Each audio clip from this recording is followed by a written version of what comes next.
안녕하세요 여러분, 성공합시다. 여러분들은 여러분들이 가지고 있는 것에 만족하시나요? 나한테 충분히 있으니까 더 필요 없어 이렇게 생각하는 분은 거의 없으시죠? 오늘은 그 탐심에 대해서 얘기하고 있는데요. 이 탐심이 무엇이며 우리는 그 탐하는 마음에서 어떻게 벗어날 수 있는지 한번 알아보도록 할게요. 자, 17절. 너희 이웃의 집을 탐하지 못한다. 너희 이웃의 아내나 남종이나 여종이나 소나 나귀나 할 것 없이 너희 이웃의 소유는 어떤 것도 탐내지 못한다. 자, 10계명의 마지막 계명은요, 외적인 계명이 아닌 내적인 계명이에요. 타인의 소유를 인정하면서 나의 권리의 한계를 인정해야 함을 말하고 있죠. 자, 5계명에서 9계명까지가 우리의 태도와 행동에 초점을 맞췄다면 10번째 계명은 우리 마음의 동기에 초점을 두고 있어요. 자, 예수님께서 마태복음 5장 28절에서 음욕을 품고 여자를 보는 자마다 마음이 이미 간음하였다고 말씀하셨죠. 이 말은 마음속 생각을 행동으로 옮기는 죄하고 동일하게 여기셨다는 거죠. 또 성경 곳곳에서 마음을 다스릴 수 있는 사람은 전부를 다스릴 수 있는 사람이라고 말하고 있어요. 그러면 우리는 이 10번째 계명을 구체적으로 어떻게 지킬 수 있을까요? 먼저 탐내는 마음이 무엇인지 분명하게 정의하면 좋겠어요. 자, 탐심은요, 한마디로 더 가지고 싶은 마음이죠. 내 것으로 만족 못한다는 얘기예요.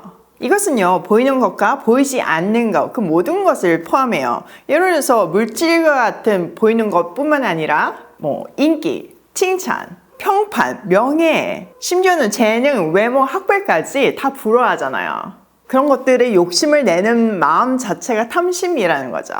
우리한테도 주어진 것들이 있잖아요. 근데 그거를 넘어서 더 추구하는 마음 자체가 탐심이라는 거예요. 그 다양한 영역에서요. 이렇게 하나님께서 주신 것에 만족하지 못하고 그것을 추구하고 갈망하는 마음이 너무 커서 거기에 사로잡혀 사는 경우가 많잖아요. 그러므로 탐심은 우상숭배라고도 말할 수 있어요. 자, 골로새서 3장 5절을 한번 보시면요.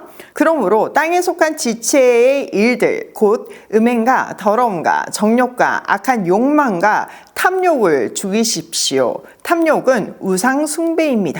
라고 분명하게 말하고 있어요. 탐욕은 뭐라고요? 우상 숭배예요. 사실 요즘은요, 탐욕이 성공과 경쟁이라는 말로 아름답게 포장이 되어서 욕심을 내는 것 자체가 상식적이자 정상적인 삶이 되어버렸어요. 그런 것을 탐하지 않으면 오히려 시대에 뒤처진다고 생각을 하죠. 또 돈은요, 전능한 신적인 존재가 되어서 하나님 자리를 대신하고 있어요. 성경에서 유일하게 하나님과 견주어 말하는 것이 돈인데요. 돈은 그만큼 파워가 너무 커요. 돈만 있으면 많은 것이 해결되는 것이 사실이잖아요.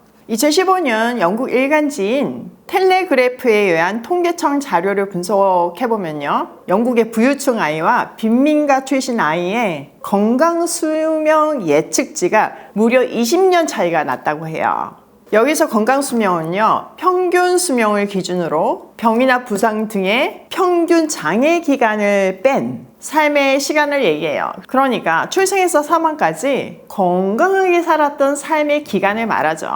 또 너무 슬프게도 이 자료가요, 빈곤층 출신의 사람들이 전생에서 20년가량, 즉 인생의 4분의 1가량을 질병이나 사고로 침대나 병상에서 지낼 가능성이 훨씬 높다고 말하고 있어요. 이렇게 생명조차, 삶의 질조차 돈에 좌지우지 되니까 사람들이 돈에 열광할 수밖에 없어요. 그래서 사람들은 돈을 벌려고 성실을 넘어서 혈안이 되어가지고 그게 목적이 되어서 살고 있죠. 근데 돈 벌기가 쉽나요? 너무 어렵잖아요. 그렇게 어렵게 번 돈이니까 나를 위해서 막 쓰는 거예요. 저는 하나님 만나기 전과 하나님 만난 후가 뚜렷하게 구분이 되어 있는 사람이잖아요. 그리고 둘 다 비즈니스를 했고요. 그래서 이거를 너무 분명하게 경험을 했어요. 저는 하나님을 만나기 전에도 정말 열심히 살았고요. 돈을 벌었어요. 근데 돈 버는 게 너무 어려우니까 그 보상 심리로 나를 위해서 진짜 마음껏 썼던 것 같아요. 그런데 하나님을 만난 후에 모든 소유가 하나님이라는 것에 완전 충격을 받았어요. 요즘도 저는 열심히, 정말 열심히 일을 하면서 돈을 벌지만요. 버는 목적도 다르고 쓰는 것도 달라요. 돈의 의미를 제대로 알 수 있게 되어서 얼마나 감사한지 몰라요. 탐심은요, 앞에서 언급한 것처럼 돈뿐만 아니라 여러 형태의 다양한 죄들을 만들어내요. 질투, 명예, 칭찬, 이런 것들이죠. 명예나 외모, 칭찬, 명성 이런 것들에 대한 질투인 거죠. 또 그것에 대한 지나친 갈망인 거죠. 또 하나의 심각한 문제는요, 탐심의 대상이 선한 것이 많아서요, 스스로도 속기가 쉽다는 거죠. 믿음이라는 명목으로, 또 은혜라는 이름으로 얼마나 많은 탐심에 빠지는지 몰라요. 성경에서 대표적인 사례가 아나니아와 삽비라예요. 여러분, 그 사도행전의 아나니아와 삽비라 사건 기억하시죠? 초대교회가 성령으로 뜨거워지면서 여기저기서 선한 행동들이 나왔잖아요. 또 유무상통을 하게 되었죠. 거기에는 헌신하는 사람들이 분명히 있었어요. 근데 그 모습이 너무 아름다워서 믿지 않는 사람들에게까지 칭찬을 받을 정도였어요. 그 중에 대표적인 인물이 바나바였죠.